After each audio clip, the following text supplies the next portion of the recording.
Y bueno, la Merced de Rascaeta abarca parte de Santa Fe, parte de la provincia de Buenos Aires y del sur de Córdoba. ¿De cuántas hectáreas estamos hablando? Estamos hablando de 228 leguas, así que son muchísimas hectáreas. Desde Venado Tuerto hasta La Carlota. Bueno, claro. Sí, y después del otro lado llega hasta Melincué. Sí, impresionante. Pero impresionante la cantidad de tierra que le regaló, o sea, no tenía idea el rey. Claro. Esas tierras fueron compradas después por un señor, Ambrosio Funes, en el año 1821, que decía...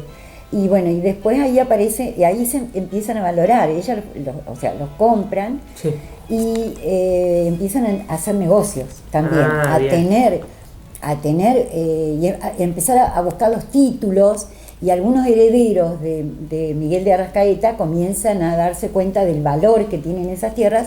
Y empieza el negocio inmobiliario, digamos, de la tierra. Mirá de qué época empezó el negocio. Sí, claro, pero en un principio era como que, bueno, los herederos eran muchas personas. Claro, imagínense en esa época que te daban justamente 200 leguas, bueno, algunos, no sé, sí, un país entero posiblemente tenían, así como... Bueno, Argentina tenía tanta extensión que no tenía ni idea ni siquiera de dónde empezaba ni dónde terminaba. Una locura, todo. Imagínense, claro, América en comparación con Europa, y venían acá y agarraban como si fuera nada. Sí. Eso, qué bueno, locura. Y ahí es lo que la pregunta que vos hacías al principio, ¿qué pasaba? ¿De quién eran? ¿Quiénes estaban? Entonces sí, había aborígenes.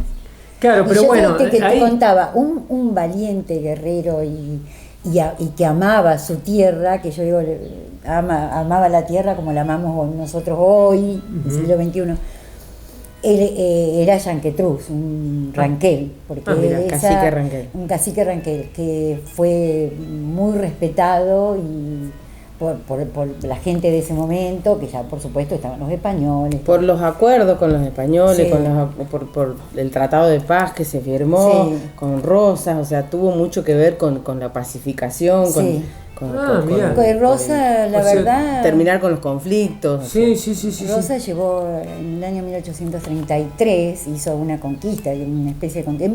Digamos, en 1883 firma acuerdos, que no iba a hacer ninguna conquista en el sur, porque bueno, firmó acuerdos. Esos acuerdos al final no se respetaron, no se llegaron bien. Típica de los políticos. Claro. Entonces en el año 1836 y 38, él lleva a cabo una conquista después en el sur. Sí. Y la verdad que hay cosas que la historia parece que no las cuenta, pero murieron muchísimos, mató, digamos, asesinó cientos de indios.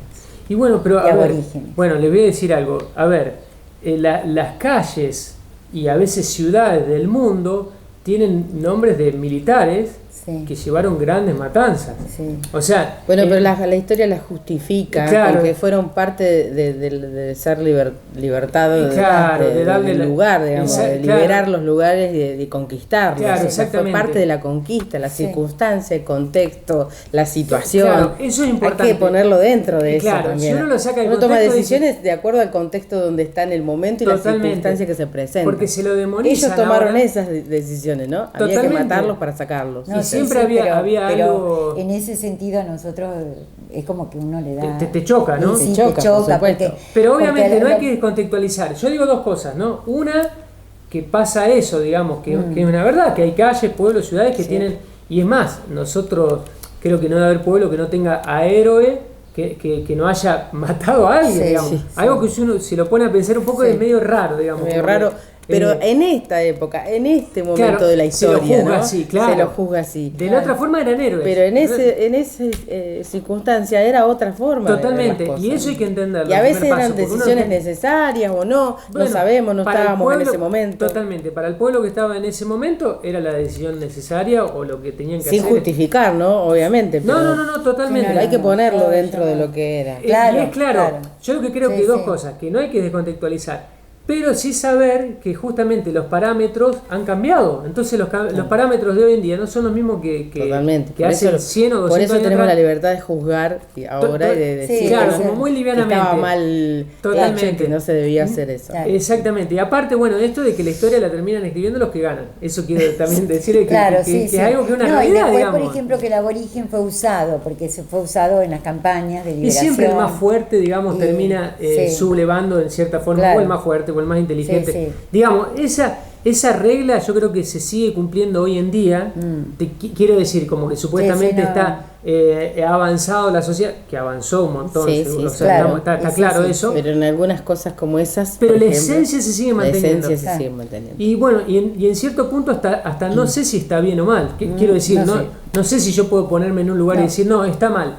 Porque naturalmente, o hay alguien más inteligente, o hay alguien más fuerte, es la naturaleza, entonces uno tiene que entender eso, ¿no? Y, claro, y en el caso de... por eso de que todo esto, digamos, de investigar y de meterte en la historia, también te genera esas cosas que aparecieron hoy acá en la mesa, que nos aparecieron muchas veces a nosotros, de dudar de la historia, de descontextualizarla, de meterla desde el punto de vista real de hoy y no de esa época. Sí, es difícil, o sea, es difícil, no es fácil. No es fácil. Admirable el trabajo. Pero bueno, todo eso se aprende, se ve y se estudia y bueno, en algún punto hay que centrar. Claro, tienen que tomar una decisión. Hay que tomar una decisión. Exactamente. Sí.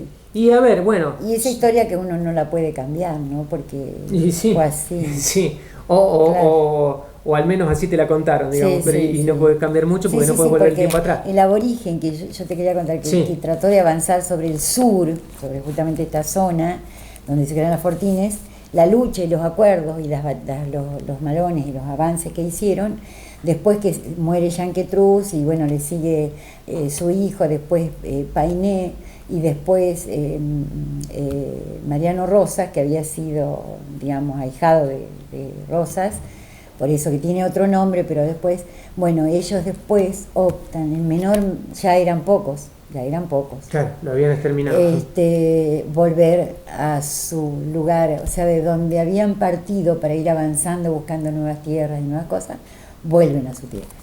Y no sé qué pasó después con esos aborígenes que se instalaron pero sí sabemos qué pasó acá, digamos, una vez que se fueron, una vez que los sacaron y los desterraron, ahí empezó, como decíamos hoy, el negocio de la venta de las tierras, de empezar a trazar, ¿no?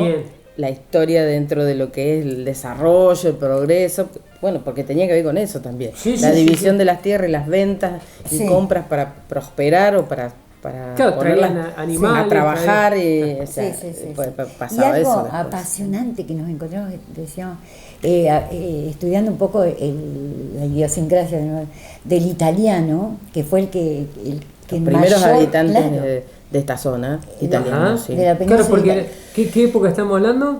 Y en 1885 había el 47% de los habitantes que tenía esta región eran italianos. Así que eso te da la magnitud de la inmigración totalmente de Italia.